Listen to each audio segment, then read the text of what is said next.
Hi guys, welcome back to my channel.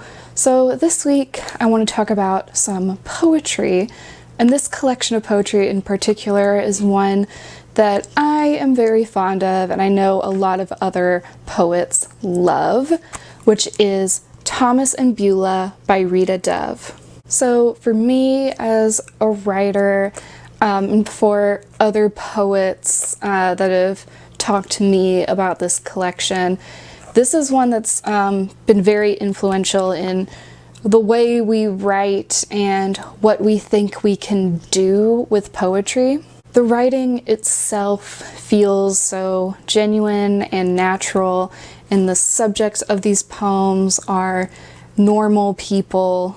And while there are certainly a lot of other collections that use some similar devices, especially since this was written back in the 80s. When I think of narrative in poetry and storytelling and character development, I think of this collection first.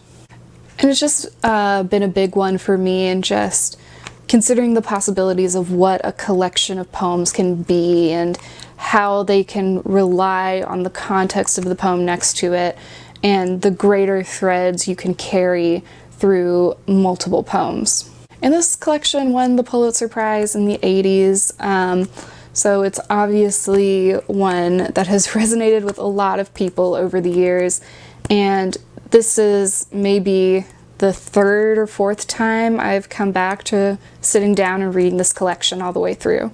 So I did want to mention something else in sort of the broad strokes of just talking about poetry in general that I really noticed in reading this collection this time around, is that poetry can do a lot of things. The content can serve a lot of different functions, and what sort of sets it apart from other writing is that form is so key to poetry. And I'm going to talk about form more with this collection because I think Rita Dove does some really interesting things. And some of what I discovered was through my own method of reading poetry, which is as I'm going along, if I see a poem in a collection that I particularly like, I sort of pause and write it down in this notebook. And you know, on the first read of a poem, I notice the content and the themes and the language and things like that, but taking a minute to write the poem down and really look very closely at each line to copy it exactly, I notice things like line breaks and punctuation choices and where they're capitalizing and where they're adhering to or veering from standard grammar rules. And all of that is really interesting to me as a reader. And I've found that it's a great way to just learn more about the craft as a writer, especially when you're on your own and you're not in a workshop. I think it's a really useful way to sort of break down a poem that you really like and figure out what it is about it that you like, which I think is a useful practice for any writer that I would definitely recommend. So Thomas and Beulah tells the story of this couple and their lives together, half of the collection being from Thomas's perspective and half of it being from Beulah's perspective. So Thomas and Beulah are a Black couple, they're working class, and we see them meet each other and build a life and a family together over the course of the 20th century, up until about the time period of the Civil Rights Movement. So we're seeing themes of race and socioeconomic status and, you know, traditional gender roles, especially for some of Beulah's poems. We see in Thomas's poems sort of the echoes of trauma in a person's life. And we see all of sort of the beautiful, complicated, wonderful things about these ordinary people. So Thomas and Beulah are based loosely on Rita Dove's own grandparents, but it is semi-fictionalized, which I think you could probably say that about all poetry, that some of it comes from a true place and a lot of it is semi-fictionalized. And in the back of the collection, there's this chronology of Thomas and Beulah's lives and some of the events that were happening around them in Ohio, where they predominantly were, and in the country at large, which is a useful sort of way to see the context that the poems are built around. So it's interesting the space Rita Dove chooses to give to certain incidences in their lives, because some of the things that come up are sort of like the obvious big events, you know, marriage, children being born, things like that. But then equal space is given to things that seem smaller but are significant for these characters.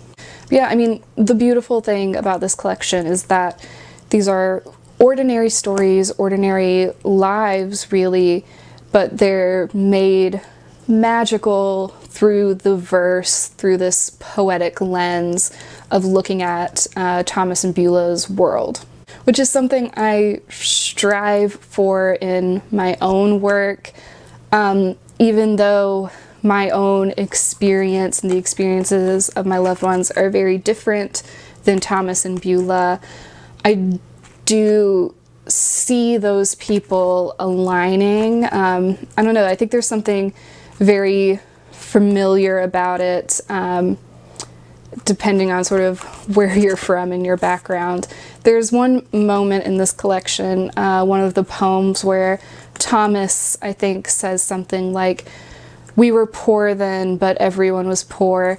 And like when I read that, I was like, oh, my granny used to say that all the time when she would talk about her childhood. So I don't know, it feels very real and very immediate, despite being kind of a historic accounting. My copy, I got it secondhand, and it's actually a signed edition that was signed in 1990. I always think that's interesting, because I get a lot of my books secondhand to see the little things that are written in them and sort of the history that this particular copy has had. But anyways, Thomas's section is first, and his section is called Mandolin. So each character seems to have this one sort of central metaphor that's in their title, and they continually pop up in both of their poems. So mandolin is Thomas's, and that's sort of representative of this trauma he had as a child when his friend Lem drowned in a river. And it seems that Thomas really never fully gets over that, and that sort of echoes out into his life, and he's still thinking about it years later as an adult. And then Beulah's section is called Canary in Bloom, and I find Beulah to be an interesting, wonderful, beautiful character in a lot of ways, and as a canary, she is beautiful, and you know, she has, you know, this metaphoric beautiful voice and everything, but she's also caged in a lot of ways, and a lot of the dreams that she has when she's young are unfulfilled in her life. Like there's a poem in here that I'm gonna read at some point in this video where she expresses this aspiration to go to Paris, and it's like, seems like fate that she's gonna get there one day, and that never happens. And in Beulah's poems, we also see a lot of themes on just like womanhood and being a mother. There's this theme about sort of motherly anxiety in one of those poems where she's like dreaming that the baby's so small they keep losing it. So Thomas and Beulah are an imperfect couple, of course. And I think that gives a lot of the realness to this collection, that we see not only what their individual shortcomings are, but really what the roots of those things are in their lives. But even with all of that going on, there's obviously a lot of love there, and they make this like beautiful family. So music is playing an important role in this, right? Thomas is a musician and a singer.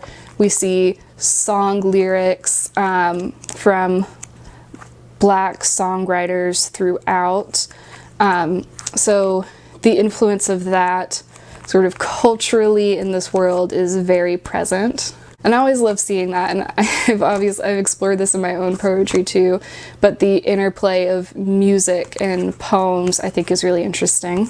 And then we're seeing race and the effects of racial prejudice in the context of these people's ordinary lives, so thinking about it in this more individual way than sort of the grand scheme of things.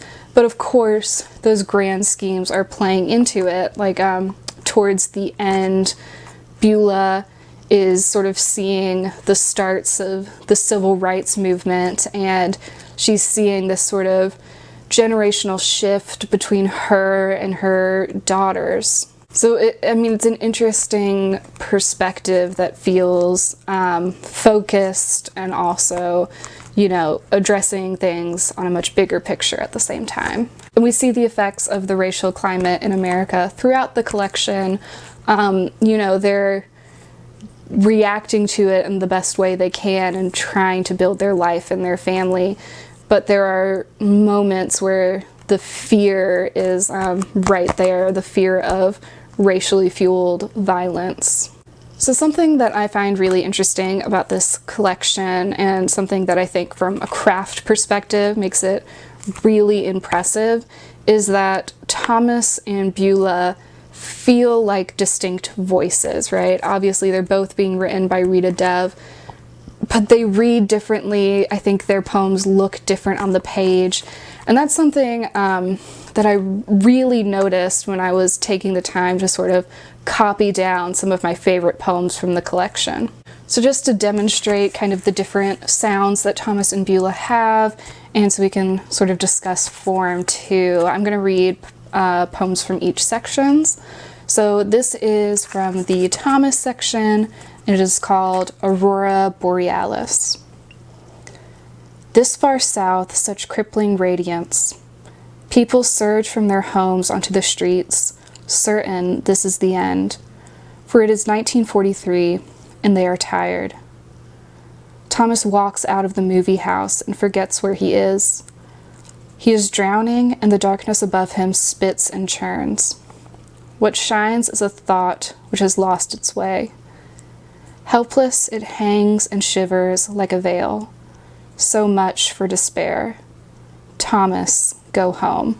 So something I noticed when I wrote this poem down after reading it was that the initial letter in each line is capitalized, which is not the case for most of the poems in this collection, and I didn't even notice that at all until I went to write it down. I think in general, Thomas has shorter lines. I almost feel like, and maybe I'm reaching, but the style of the images is a little different. I think Thomas is a bit more straight metaphor. And I think when you read the Beulah poems, they feel very imagistic and more like direct storytelling, and maybe have a more flowing kind of narrative voice than Thomas's. And also, Beulah's poems are more likely to have these longer lines. So I'm going to read two poems from Beulah's section because I think Beulah is very interesting, and I love the Beulah poems in this collection so much. I think we see her voice change, and we see sort of a shift as she grows older. So I want to read a poem from earlier in her life and one from later in her life to sort of show that. So this is from when she was younger, and it's called Magic. Practice makes perfect, the old folks said. So she rehearsed deception until ice cubes dangled willingly from a plain white string, and she could change an egg into her last nickel. Sent to the yard to sharpen, she bent so long over the wheel the knives grew thin. When she stood up, her brow shorn clean as a wheat field and stippled with blood, she felt nothing, even when Mama screamed. She fed sauerkraut to the apple tree. The apples bloomed tartar every year. Like all art, useless and beautiful, like sailing in air, things happened to her. One night she awoke, and on the lawn blazed a scaffolding strung in lights. Next morning, the Sunday paper showed the Eiffel Tower soaring through clouds. It was a sign she would make it to Paris one day. And I love the stanza break right at the end where it was a sign stands alone, and then the last stanza is just the one line, she would make it to Paris one day. And then this other poem is later in her life, after she has become a mother. It is called Obedience. That smokestack, for instance, in the vacant lot across the street, if she could order it down and watch it float in lapse time over buckled tar and macadam, it would stop an inch or two perhaps before her patent leather shoes. Her body is no longer tender, but her mind is free.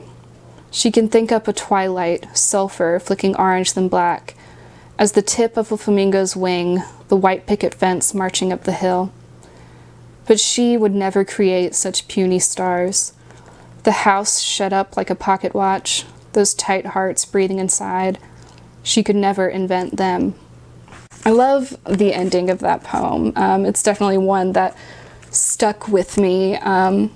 It's sort of a standout poem for me personally, reading this collection, the third time now. Yeah, I think this is a great collection of poetry.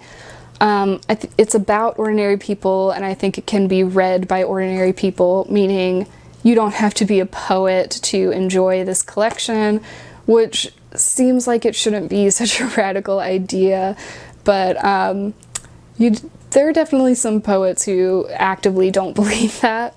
But I like poetry that feels accessible, especially when you're writing about these people. I think it's important to write poetry that the characters you're writing about would enjoy reading. But yeah, I think for poetry in general, at least in my opinion, I think this is an important collection. It's certainly had a big influence on me, and I would definitely recommend it to writers and non-writers alike. Okay, that's all I have for this video. Thanks for watching. Bye.